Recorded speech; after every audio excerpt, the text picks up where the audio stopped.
ఇక్కడ నా బాణం ఒట్టిగా వేసి ఇక్కడ ఒక మాయా క్షమ గాయించి దానికి ఒక మాయా పరమ గాయించి దగ్గుతూ మొలుగుతూ ముక్కుతూ ములుగుతూ జయ శ్రీరామచంద్రమూర్తి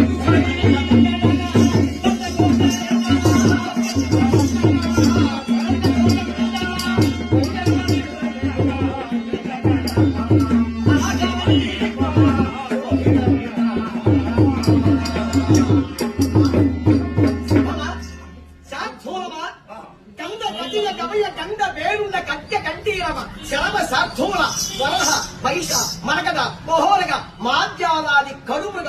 కాదు కాదు ముసలి కోతి విచారించిన తప్పేమున్నది తగుచనమా ఈ గిరిజనంబడి ఈ కలిని పరిపరి విధముల పరితపించుట మరి కారణమేమి మహాత్మా